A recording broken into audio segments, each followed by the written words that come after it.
Hello and welcome. I'm Jane, and today I'm joined by my super smart cohorts, Cal and Rudolph. Hey. Guys, welcome. Thank you. So today we're going to talk about GMAT. Now, if you are thinking about doing the MBA program, chances are you have to do the GMAT, which stands for Graduate Management Admissions Test. And these guys have aced the GMAT. So, but before we go into the juicy part, could you tell us a little bit more about yourself, Cal? What was your background? What was life like before the MBA? And what made you decide that you want to do the MBA? That's a lot of details for me to remember in one question. So yeah, I'm Cal. My background is engineering, electronics, telecommunications. So I guess I have a solid grounding in the maths side of things, but not so much in the long form writing. In terms of what I was doing before, I was working as an engineer. And I also have a small child, so my time was already very full, and the MBA is definitely causing some challenges. Even fuller, I guess. Yes. Yeah. And what made you decide that you want to do the MBA? I guess I felt that I was kind of in a technical role, and to really progress into sort of more management roles, it would be really useful to get a solid grounding in things like marketing and accounting and stuff that I wouldn't get much exposure to in the technical role. Yeah. Awesome. Thanks for that. And Rudolph?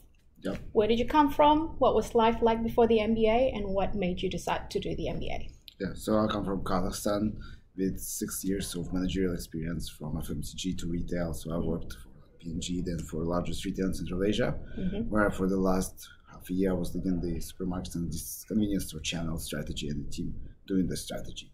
Awesome. So yeah, and I decided to come here to basically switch my industry experience from retailers in Central Asia to here because the industry here is much more developed and the MBA is like a smooth transition to kind of like come here and to be exposed to the industry. Yeah, okay, that's great. Yeah, thank you. So tell us a little bit more about your GMAT experience. Start with you first, Cal. How did you start? How long did it take you? And if you wouldn't mind sharing your highest score. Okay. So I only did the GMAT once. Basically what happened was I was doing the part-time course and I decided to transfer to the full-time. But for part-time you don't need the GMAT, so I hadn't done it. And I decided to do it for the full-time, but I kind of spent a while umming and ahhing because I think I had a place whether or not I did it. So I was in a different position to a lot of people. And so in the end I kind of decided, okay, I'm going to do it. But at this point, I haven't got very much time left. I need to make sure it takes quite a long time, up to 20 business days from when you do the test to when the university receives your score. So I had to do the test quite a way before the deadline for them receiving it. Yeah. So working back from there, I went, right, I'm going to book it today and I've got 5 weeks to study. Yeah. Basically. And what did you do during those 5 weeks? I pretty much followed I guess kind of the recommended study program from GMAT. So I started off with their free materials. I did a practice test kind of to set a baseline, see where I was at already. I think before I did that, I kind of really skimmed the materials, but I didn't read them in detail.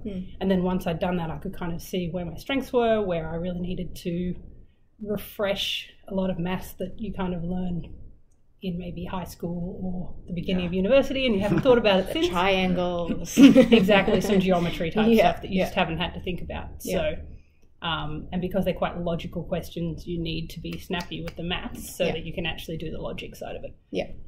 So then once I'd done one practice quiz, I think at that point I bought the materials that give you kind of the online question set and 2 more practice exams, and I kind of worked through. I kind of did a couple of nights a week and probably 20 to 30 questions each of those nights and just kind of progressed through everything. So by the time I did the test, I'd done about half the question set and I'd done another 2 practice exams. Yeah. And so I kind of felt like you could always do more, but I kind of felt like I was as prepared as I could be in the amount of time that I had. Yeah. So. And I think what you did really well was you went through one question by question and getting the feedback straight away as well, right?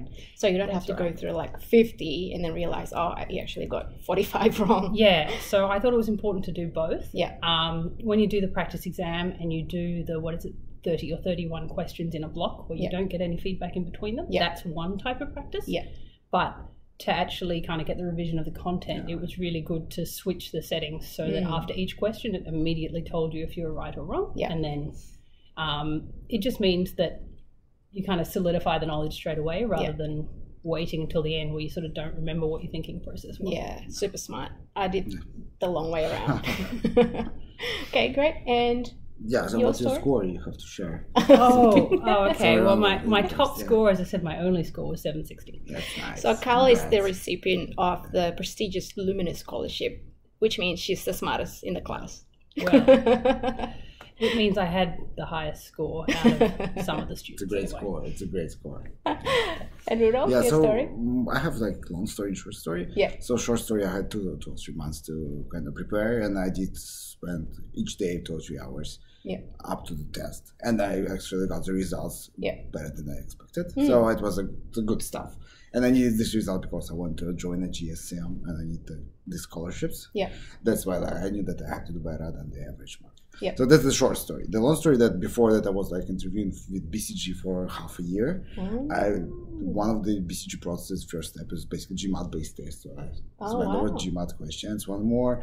Then I did like tons of case study and tons of mental math, fast reading course during my work in the bank. Yeah. So that like helped me a lot because I didn't spend any time like reading comprehension or critical thinking at all. And I got the full marks there. Yeah. I only spent sentence correction and math. So this helped me a lot. Yeah. But I think the key is the consistency. Just like over and over, just getting ready. Yeah. Were there any specific resources that you used? Yeah.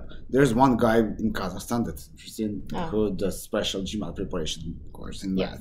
Yeah. It costs like $100, which is very cheap. Yeah. It consists of thousands of questions with the explanation for each question, with the tricks for each topic. Yeah. And basically makes your ability to calculate fast even better. Yeah. And just do it before. Okay. Yeah. So it's like it's been a journey. Yeah. I would say. Yeah. But I'm the type of guy who goes like buy all the resources that's available, just use all. So there's no opportunity. Do it all. Yeah. Risk. Okay, and drum roll. Yeah, I'm 730.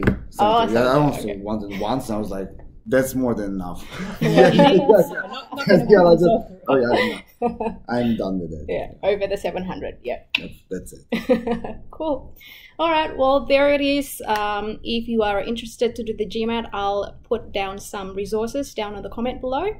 In the meantime, press the subscribe button so that the next time the video loads, it'll go straight to your box. See you next time. Bye-bye.